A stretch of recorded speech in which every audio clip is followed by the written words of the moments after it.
나는 이것을 15살이라고들 흔히 얘기를 합니다. 공자가 15살에 학문의 뜻을 두었다. 10살에 둘 수도 있고 20살에 둘 수도 있고 할 텐데요. 왜 이런 말이 나왔을까를 한번 몇 개의 문헌을 가지고 살펴보도록 하겠습니다.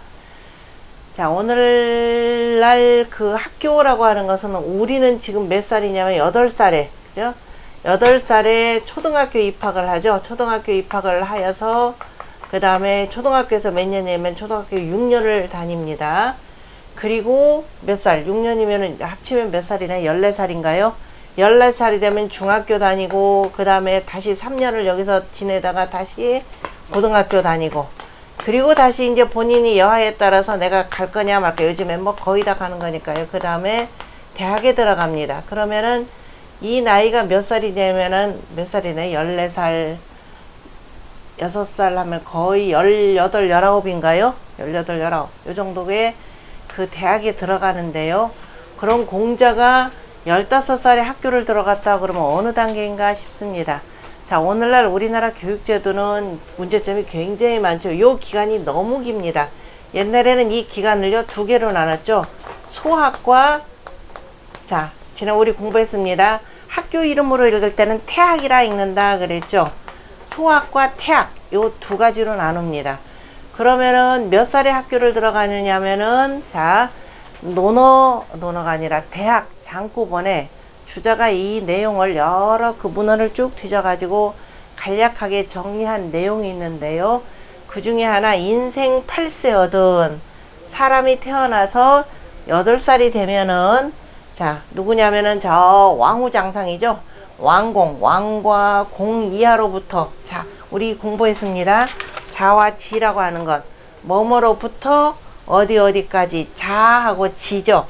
그래서 왕공 이하로부터 서민의 자식에 이르기까지, 서민의 자식과 그 형제들에 이르기까지 다 뭐냐면 개입 소학이라, 다 소학에 들어갔느니라 라고 했습니다. 다시 말해서, 자, 8살이 되면은 옛날에는 소학에 입학을 합니다. 누구나 다, 백성들 누구나 다. 저 왕후장상의 자식으로부터 시작을 해서 백성들의 자식에 이르기까지 8살이면 들어갔고, 그 다음에 내키 16년에, 그러면은, 그리고 15살이 되면은 개입대학이라, 모두가 대학에 입학했다. 대학이라고 하지 않고 태학이라 한다 그랬죠. 이때 모두인데요. 그 모두에는 조금 문제가 좀 있습니다.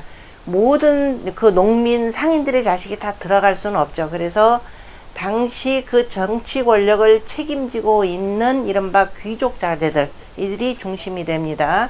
보면은 천자지 원자, 천자의 원자 그러면 세자가 되겠죠. 태자로부터 시작해서 그 다음에 여러 왕자들이죠. 부터 이치, 역시도 자하고 지 있습니다. 그리고 공경대부와 그 다음에 원사, 벼슬자리가 어느 정도 있는 사람들이죠.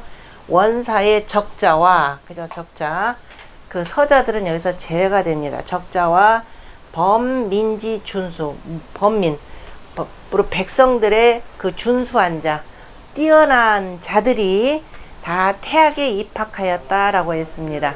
어쨌든 신분제 사회이지만은 백성들 가운데에서도 대단히 준수한 자, 뛰어난 실력 있는 자들을 발탁했다라고 하는 것을 볼 수가 있습니다.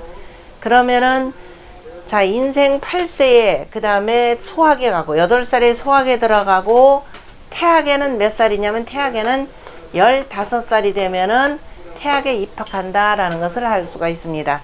다시 말해서 우리가 소학의 과정은 몇 년이냐면은 7년이죠. 7년인데 오늘날 요 과정을 보면은 6년, 12년이 되니까 어마어마한 많은 세월을 요 소학 단계에다가 버리고 맙니다. 중고등학교를 중등교육이라고 했는데요. 자, 요거까지 오늘날 이거 학제 편제를 좀 해야 될 겁니다. 왜냐? 우리가 굳이 학교를 가지 않더라도 인터넷을 통해서 다양하게 우리가 학습할 수 있는 여건들이 많습니다. 그래서 요 학제를 좀 줄이는 것이 좋겠죠. 자, 그거는 이제 별도 얘기가 되고, 그래서 이제 이런 방식으로 해서 우리가 조선시대를 보면은요, 소학 단계에 해당되는 것이 우리가 서당교육이죠.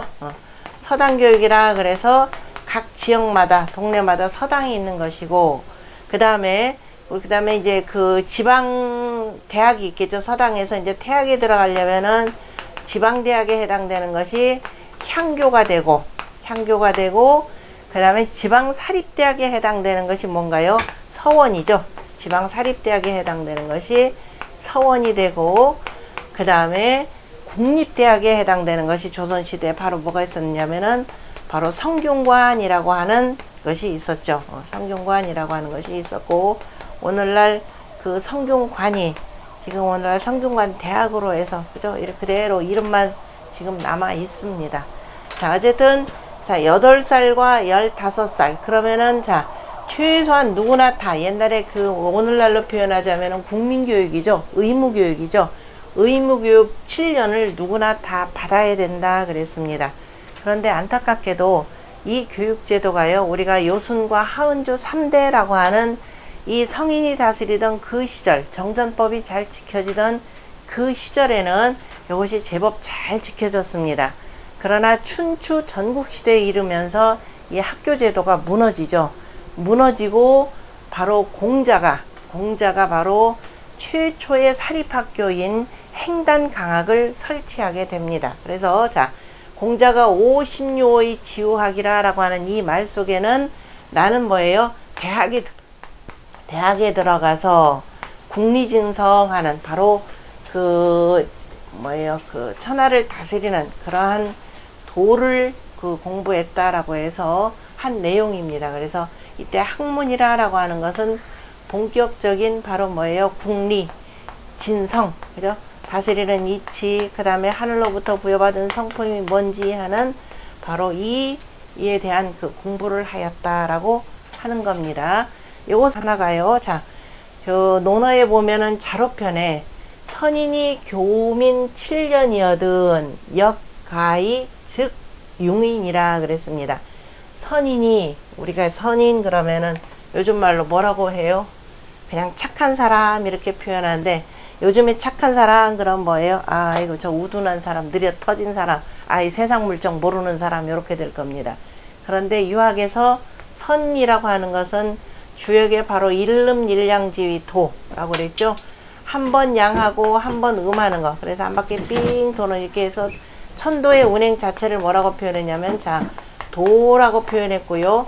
이 천도의 운행을 따라서 그대로 뭐예요? 봄, 여름, 가을, 겨울이고 생장수 장하고 이러한 이치에 따라서 스스로를 갈고 닦고 농사 짓고 하는 그래서 그 이를 천도의 운행에 따라서 인륜의 법도를 실현하는 사람. 그래서 이름 일량지의 도요 계지자선 이것을 잘 이어받는 것, 있는 것을 선이라 한다라고 했습니다. 그러니까 도를 이어받는 것이죠.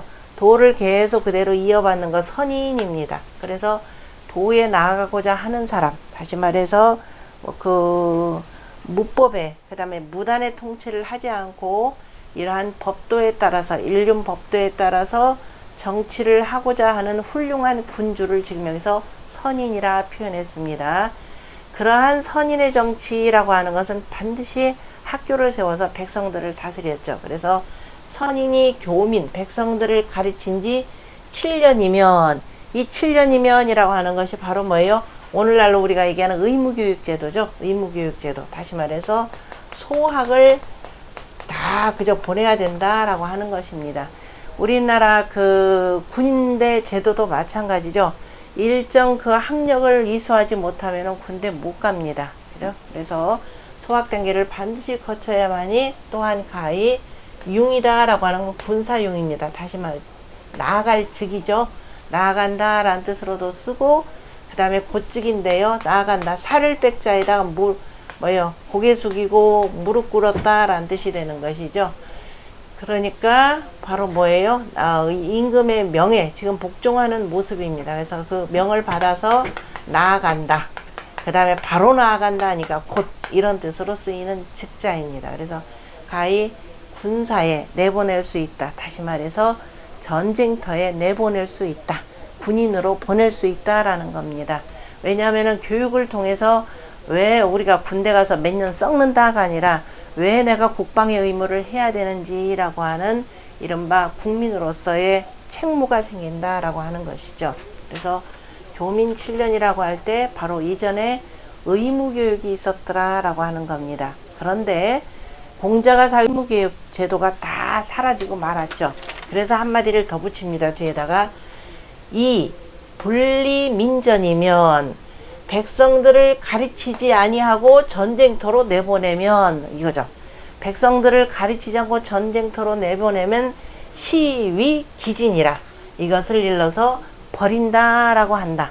백성들을 마치 쓰레기 취급해서 버리는 것과 같다라는 것이죠. 바깥 나가서 뭐예요? 총알바지. 옛날에 하면 화살바지 이렇게 되겠죠. 그래서 백성들을 가르치지 아니하고 전쟁터에 내보내는 것. 다시 말해서 춘추시대 때 하루가 멀다 하고 전쟁이 일어나는 이 상황에 대해서 공자가 굉장히 분노하시면서 하신 실은 말씀입니다.